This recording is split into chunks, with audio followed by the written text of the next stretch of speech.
Tapi kenapa kemudian orang-orang, murid-murid, orang Yahudi membiarkan dan tidak ada yang protes? Karena Maria Magdalene ini istri Yesus Kristus. Bahkan dari perhasilan pernikahannya itu, Yesus Kristus menikah dengan Maria Magdalene, punya 3 anak. Assalamualaikum warahmatullahi wabarakatuh. Jumpa kembali bersama kami Tama. Sahabat, kini Pendeta Saifuddin Ibrahim makin hari makin geram untuk menutupi ketakutannya menghadapi para debater muslim di depan para donasi. Sehingga Udin bukannya debat malah maki-maki merendahkan para debater muslim, terutama Gurunda Zuma dan Evangelis Yonatan Nandar. Udin memang tidak bisa debat, apalagi membantah data dan fakta, terutama bila Udin disuguhkan data yang membuat auto mualaf ketika fakta bukti Yesus yang jadi Tuhan yang menikah sehingga punya anak. Wow, gawat Tuhan berumah tangga. Udin kebakaran jenggot dan komat kamit coy. Udin sudah pasti tidak bisa membantah, paling juga Udin hanya bisa menghina. Baik sahabat, mari kita simak video selengkapnya. Kami mohon jangan di skip agar tidak gagal faham. Dan bila sahabat berkenan berikan komentar yang membangun. Selamat menyaksikan. Ini sebenarnya hanya gaya saja, bukan menghina. Ya memang cabul. Nah sekarang Dokter Akal, Zuma. Ya Zuma ya, coba jawab. Kalau ada laki-laki umur 53 tahun menikahi perempuan umur 6 tahun, menurut kamu sopan gak? Pantas gak disebut nabi kayak begitu? Zuma. Halo, Dokter Akal Plukusuntur Nandar Pekok. Ya, Habibi Channel Pekok. Ayo, jawab. Model begini, Bejatullah. Si botol alias Udin Totot seringkali dijelaskan tentang tuduhan itu pura-pura tuli, ditunjukkan pura-pura buta. Memang si Udin Totot hanya bisa menista. Ketika si Udin diajak debat enggak bisa apa-apa, bisanya hanya ngamuk dan menghina. Lihat saja di konten debatnya tidak ada satupun yang menang. Bila si Udin ada ilmunya enggak mungkin ngomong sendiri, makanya si Udin ngomong sendiri karena si Udin otaknya botol. Lagian percuma bila debat dengan si Udin membenarkan tanpa data, hanya halusinasinya saja. Bila didebat tidak akan menerima malah mengolok-olok. Nah inilah si Udin hanya bisa menggonggong dari jauh. Para mu'alaf Plukusuntur Hani Kristianto bin Oon. Nah, Hani Kristianto bin Oon. Agus Saktam Plukusuntur. Coba kamu, kok masih ikut nabi yang ngajarkan Tuhan yang lain? Sebab Yesus Kristus Tuhanmu mencoba kamu untuk mengetahui apakah kamu sungguh-sungguh mengasihi Allahmu, Tuhanmu, dengan segenap hatimu dan dengan segenap jiwamu.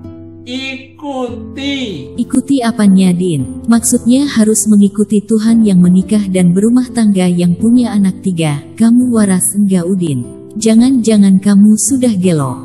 Masa kami harus menyembah Tuhan yang pernah dikandung, dimandiin, dicebokin, dinenenin, dikelonin, lalu berumah tangga sehingga punya anak 3, setelah itu disalibkan hingga mati?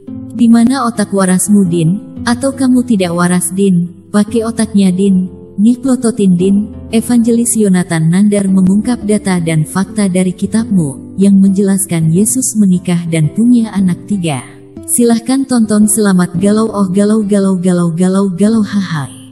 Udin galau coy. Mengenai pembahasan Yesus menikah itu ya berkorelasi dengan the lost years of Jesus, di mana Yesus berada ketika berusia 12 sampai 30 tahun. Dan sekali lagi saya tidak mau berasumsi. Ini para pakar Kristen di Indonesia ya, yang bisa Ibrani dan Yunani. Ibu Rita Wahyu. Kita lihat nih, tadi Pak Bambang Nursena membuat sebuah pernyataan yang mengutip Pirkei Avot. Nah ini ya Pirkei Avotnya ya. Nah ini. Bandingkan dengan Firke Avot, Ferek Hames, Misfar Esrim Vehat. Saya bacakan Hu Haya Omer Ben Hames Sanim Lamikra. Jadi ini yang dikatakan Bambang Nursena ya, datanya ini.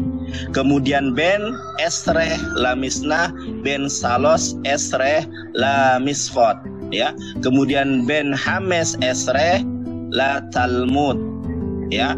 Kemudian Ben Semone Esreh Lahupa. Apa itu lahupa, saudara? Di sini lahupa itu adalah, nah ini,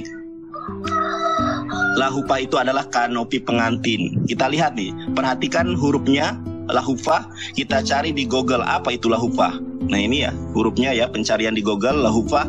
Lahupa itu ternyata kawin. Nah ini orang Yahudi ya, pakai peci kecil itu. Nah, kita cari di pencarian Google lahupa, apa itu lahupa? Kawin. Makanya kenapa Yesus tidak diceritakan dari usia dari 12 sampai 30 tahun, karena Yesus sebagai orang Yahudi harus mengalami fase lahufa atau kawin. Kemudian coba kita lihat di dalam JW Center Surabaya, apakah rabi perlu menikah? Rabi itu wajib kawin. Ini datanya ya. Coba perhatikan ini. Nah, guru sekolah wajib kawin ya. Tidak lengkaplah laki-laki yang belum menikah tidak boleh menjadi guru sekolah. Sedangkan Yesus bukan hanya guru sekolah dia, tetapi dia ini adalah imam besar. Nih, dalam hukum yang agak terkait, imam besar yang melayani Yom Kippur harus menikah. Apakah Yesus imam besar? Ternyata Yesus imam besar. Ibrani 3 ayat 1. Sebab itu, hai saudara-saudara yang kudus, yang mendapat bagian dalam panggilan sorgawi, pandanglah kepada Rasul. Siapa yang dimaksud Rasul itu? Dan imam besar, yaitu yang kita akui, yaitu Yesus. Ternyata orang-orang yang hidup dengan kehidupan Yesus itu mengakui Yesus sebagai Rasul dan imam besar. Ternyata imam besar menurut orang Yahudi wajib menikah. Jadi jangan Anda jabarkan terkait Yesus imam besar, anak Allah dan lain sebagainya. Tidak. Anda akui atau tidak kalau Yesus imam besar? Kalau Anda mengakui Yesus imam besar, ternyata seorang imam besar itu wajib kawin. Ini datanya dari kalangan Yahudi sendiri ya. Ini ya datanya dari kalangan Yahudi sendiri tuh. Nih, ini orang Yahudi mengklarifikasi ketika 2020 saya menjabarkan tentang Yesus kawin. JW Center Surabaya ORG, we are always obedient to the Torah. Ini apakah rabi perlu menikah? Ternyata rabi itu wajib kawin. Kitab Injil hanya menuliskan kelahirannya dan saat ia berumur 12 tahun. Jadi kitab Injil Matius, Markus, Lukas, dan Yohanes hanya berbicara terkait Yesus sampai umur 12 tahun. Makanya Pak Bambang Nursena menjabarkan kemana usia 12 sampai 30 tahun. Tadi dijabarkan ada Lamikra, Lamisna, Bar Mispot ya atau Lamisfot, kemudian La Talmud dan Lahupah atau perkawinan. Saya bacakan versi MLT 2008. Dan seraya berdiri di sisi kedua kakinya bla bla bla bla bla, ia mencekanya dan menciumi. Ini ya, Lukas 7 ayat 38, Maria Magdalena menciumi Yesus Kristus. Boleh tidak orang Yahudi laki-laki diciumi oleh seorang wanita Yahudi yang bernama Maria Magdalena? Ya, ini di dalam Talmud ya, di dalam Gitin 57a, bahwa seorang perempuan itu, please do not touch me as I do not have a marriage contract from you. Jadi seorang wanita Yahudi itu tidak boleh menyentuh laki-laki kecuali sudah ada kontrak pernikahan atau akad nikah dalam Islam. Bahkan di dalam ini, and until the day of his death the man did not touch me, touch the woman. Sama di dalam Islam.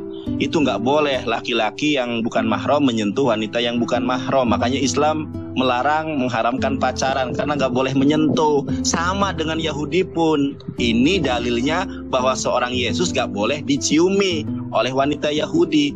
Tapi kenapa kemudian orang-orang, murid-murid orang Yahudi membiarkan dan tidak ada yang protes? Karena Maria Magdalena ini istri Yesus Kristus. Bahkan dari perhasilan pernikahannya itu Yesus Kristus menikah dengan Maria Magdalena punya 3 anak. Yesus Kristus menikah dengan Maria Magdalena punya 3 anak nih. Joseph, Justus, dan Tamar. Bahkan anak yang kedua itu disebutkan di dalam Kolose 4 ayat 11. Dan dari Yesus yang dinamai Justus. Hanya ketiga orang ini dari antara mereka yang bersunat ikuti Yesus ya, yang menjadi temanku sekerja untuk kerajaan Allah. Mereka itu telah menjadi penghibur bagiku. Kenapa menjadi penghibur bagiku? Karena ini anaknya Yesus, dimuliakan oleh para murid, bahkan dijadikan penghibur. Begitu ya. Demikian sahabat Tama paparan dari Evangelis Yonatan Andar. Luar biasa, ternyata Yesus pernah menikah dan punya anak 3. Anda percaya atau tidak tak jadi masalah, tetapi ini semua bersumber data dan fakta yang berbicara. Ternyata sungguh mengejutkan. Sahabat, cukup sekian dan terima kasih. Mohon maaf bila ada kata yang keliru. Sampai jumpa di video selanjutnya. Salam satu Tuhan. Assalamualaikum warahmatullahi wabarakatuh.